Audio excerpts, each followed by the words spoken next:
కూటమి సర్కారు చొరవతో గుంటూరు ఇన్నర్ రింగ్ రోడ్డు మూడో దశ పనులకు మోక్షం లభించింది. గత 5 ఏళ్లుగా వైసీపీ నిర్లక్ష్యంతో నిలిచిపోయిన ఈ పనుల కోసం ప్రభుత్వం నిధులు కేటాయించింది. ఏప్రిల్ నుంచి పనులు ప్రారంభించేందుకు చర్యలు చేపట్టింది.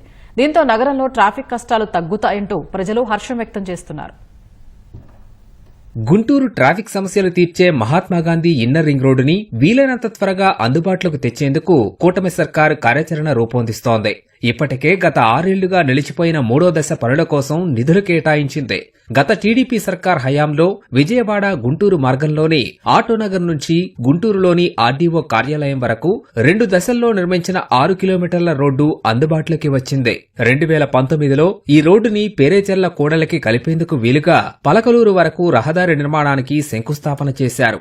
బీటీ రోడ్డుతో పాటు కల్వర్టులు, డ్రైన్ నిర్మాణం కోసం 33 కోట్లుగా అంచనా వేశారు. దీనికోసం స్వర్ణభారత్ నగర్లో సుమారు 180 ఇళ్లు తొలగించాల్సి ఉంది. కానీ గత వైసీపీ సర్కార్ చొరవ చూపకపోవడంతో పనులు ఎక్కడికక్కడ నిలిచిపోయాయి.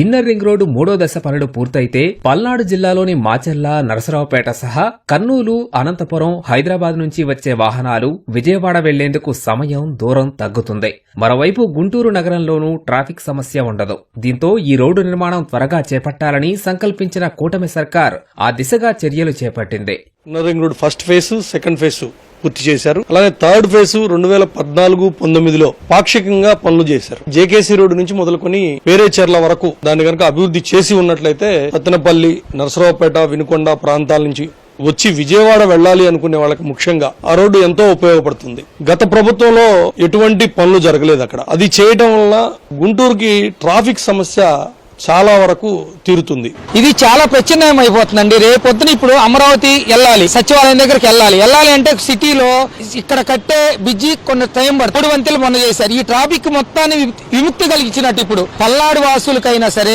రాయలసీమ వాసులకైనా సరే, లేదా కృష్ణా నుంచి ఎవరైనా రావాలన్నా ఇటు నుంచి ఇటు రాజధానికి వచ్చి రాజధాని నుంచి వెళ్ళిపోవడానికి చాలా సౌకర్యంగా ఉంటుంది. నగరానికి ట్రాఫిక్ సమస్యల నుంచి విముక్తి కలుగుతుంది. ఎమ్మెల్సీ కోడ్ వల్ల రోడ్డు పనులు ప్రారంభించేందుకు కొంత ఆలస్యమైందని నగరపాలక కమిషనర్ తెలిపారు. ప్రస్తుతం భూసేకరణ పనులు జరుగుతున్నాయని, ఏప్రిల్లో రోడ్డు నిర్మాణం ప్రారంభించేలా కసరత్తు చేస్తున్నట్లు వివరించారు.